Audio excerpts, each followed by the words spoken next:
How are we doing, everybody? It's Coach Alex from Maximize Potential coming at y'all with another great Mobility Monday. Today I'm talking about one of the leading causes of lower back pain. But before we get into that, if you haven't noticed, our cold weather gear is finally here. We've got sweaters, we've got sweatpants, we've got beanies, and we've got a good assortment of hoodies. We've still got a handful of deals going on right now, so head over to the shop and grab some stuff while you still can. I'm gonna go ahead and leave a link down in the comments below. Today we're assessing the SI joint. So let's go ahead and jump right into it.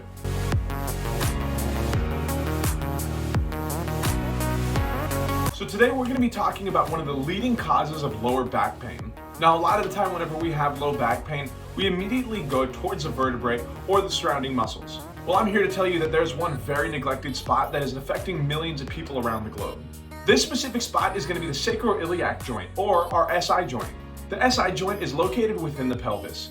It links the iliac bone, which is a part of that pelvis, to the sacrum, which is the lowest part of the spine that is just above the tailbone. This joint's primary job is to transfer weight and forces between your upper body and your legs, meaning that it's a very essential component for energy transfer between the legs and the torso. This is why I put so much emphasis on proper breathing and proper mechanics whenever we're lifting, especially when we're doing exercises where we have to transfer power from the ground up.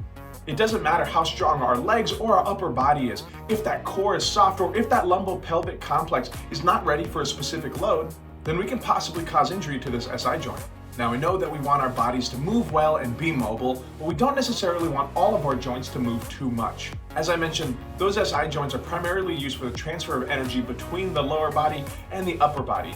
This means that it's going to be used mainly as shock absorbers and are only supposed to move a little bit. Now, if pain does arise in the SI joint, it can be due to a couple of different reasons, one of them being hypermobility. Now, hypermobility is a term used to describe connective tissue that's too loose and allows a joint to move a little bit too much. This itself has a handful of causes such as pregnancy or previous trauma like injury or surgery. Now, on the other hand, we have hypomobility. Hypomobility refers to when connective tissue doesn't necessarily move enough during activity. This can be caused by sedentary lifestyles or degenerative disorders like arthritis. Now, regardless of the cause, dysfunction usually occurs with repeated improper movement of that joint, usually during activity.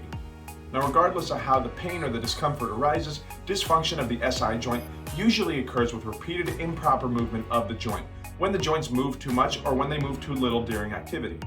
This can be due to improper form when performing an exercise. Sometimes this can be strictly mechanical, or this can be due to a strength or mobility asymmetry along the lower kinetic chain. If we're weak in supporting muscles, such as the glutes, the SI joint and its surrounding muscles have to compensate for more work than they're supposed to have. This can end up leading to inflammation of the joint called sacroiliitis. So how are we going to fix this? Well, much of the pain that is experienced is going to be caused by tight muscles at the low back and the butt. Now, this is going to pull on the SI in opposing directions. So priority number one is going to be to loosen up these muscles. So the first thing that we're going to do is going to be a QL roll. This is going to be a release of the lower back muscle, and generally it's very easy to find so long as we follow normal myofascial rules. We never want to roll directly on any bone, but we can use it as a guideline.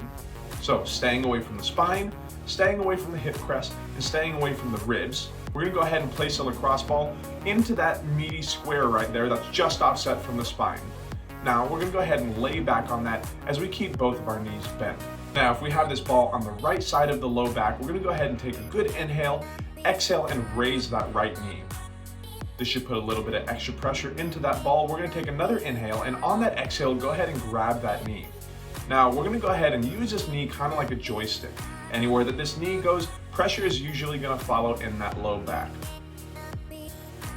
Because this is a smaller area, I don't like taking any more than about a minute, maybe 90 seconds into this area. Once we've released this area, we can go ahead and take the ball, swap it over to the other side. Remember, everything we do to one side, we have to do to the other. The second piece of myofascial that we're going to be getting into is going to be the glute medius roll. That's a very easy way to find that glute med. We're going to go ahead and take our thumb and place it right on that ASIS, which is essentially just the bone marking on the front of the hip. Now we're going to take our two fingers out and swivel them around to our buttocks. I like to refer to this as a top shelf of the glute. We're going to go ahead and place that lacrosse ball on the meaty portion here. Remember, we don't want to be on any bone, but we can use them as markers. Now, the main markers that we're going to use is going to be the outside of the hip and the tailbone. So staying in between these two spots, we're going to roll side to side on this wall, loosening up a lot of the tissue here. We're gonna spend, give or take, about 2 minutes on each side. Now that we've got nice and loose, we're gonna go ahead and get into a glute stretch. Now we're gonna do a figure 4 stretch on the wall. Now to get into position for this, we're gonna go ahead and lay on our back with our butt a couple of feet away from the wall. We want the proper spacing in between the wall and us, so this way we take 1 foot up and that knee is generally at about a 90-degree angle. Now we're gonna take the side that we want to stretch and place that foot up on the knee.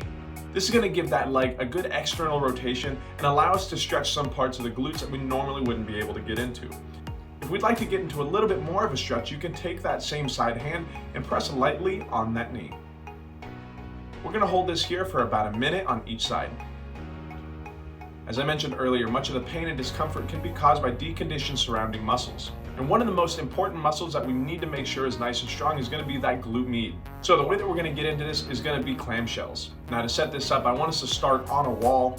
The reason I like to start on a wall is because this way we can put the bottom of the feet, the glutes, and the shoulders all up against the wall in a nice straight line.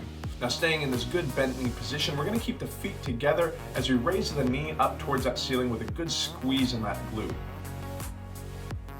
Now we're going to maintain this position as we keep the feet together and we raise the knee up towards the sky as we squeeze a glute on that same side. You should feel some good tightening, as I mentioned, on that same side glute. We're going to go ahead and repeat this for 3 sets of 15, and don't forget to hit both sides. Of course, if this gets a little bit easier, we can always introduce a band, add a little bit of resistance here. And of course, as we progress through this, we can get into harder variations like the side plank with the band. As we raise that knee up and squeeze the glute at the top, we're actively driving the bottom knee into the ground, also activating that bottom side glute.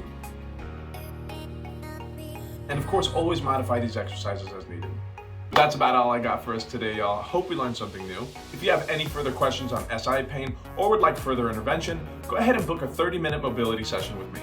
Like I mentioned earlier, our cold weather gear is still here and we've still got some deals on them. So head over to the shop and grab some stuff while those deals are still on. Remember, y'all, this is always a conversation, so don't forget to leave a like, comment down below with anything that you learned, any questions that you may have, or suggestions for future content that you want to see. But other than that, I'm Coach Alex. Y'all be good. Drink some water. I'll see y'all in the next one.